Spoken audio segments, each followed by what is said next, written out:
The issue today is not, and the Prime Minister, with utmost respect to him when he says, who drafts the laws and who makes the laws?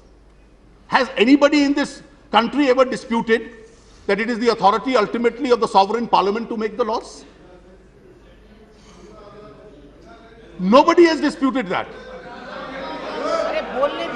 Joint committee was formed by you. Please. So unless this government and its supporters address themselves to the right question, they will never get the right answer. The right question is not as to who frames the laws. There are two questions this government has to answer.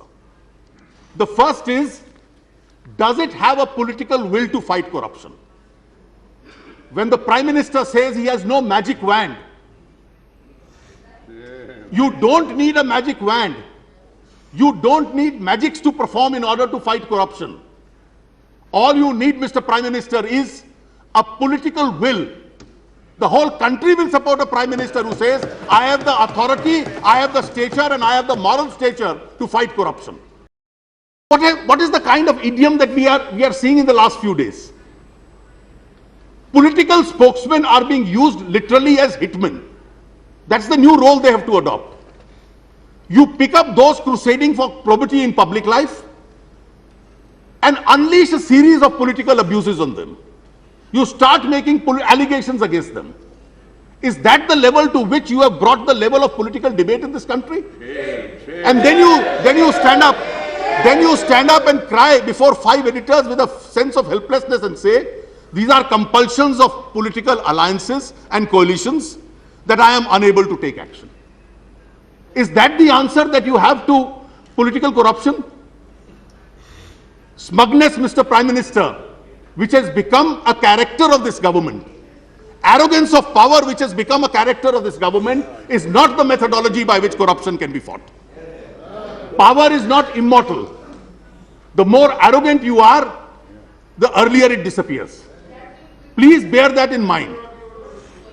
And therefore, when the question which is to be posed today, the first question before you, the whole country is asking, and we in the opposition today ask you, is your government having a political will to fight corruption? Now this drama is unfolding in Parliament, and Times Now's political editor Navika now joins me there. Navika, I have just one simple question to you.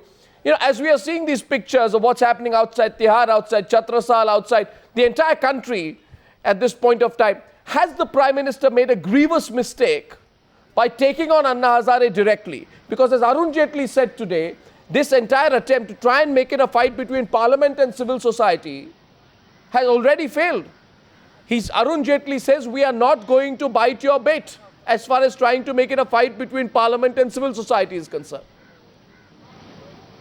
That's right, Arnab, and that's a plank on which the entire opposition is united. In fact, we spoke with members from the BJD as well as the BJP just after the Prime Minister's statement, and all of them unanimous that there cannot be a legal and a technical explanation to what the government has done over the last 48 hours. This is a political situation. That was the charge made by Leader of Opposition in Rajya Sabha, Arun Jaitley, that a political situation, a situation where emotions of the common man have come and poured onto the streets, cannot be dealt with legal solutions. And that was exactly what the Prime Minister's statement was all about. In fact, the BJP leader Balbir Poonch, who I spoke to just a little while ago, clearly said that there is a paragraph in the statement by the Prime Minister which the BJP has taken strong objection to.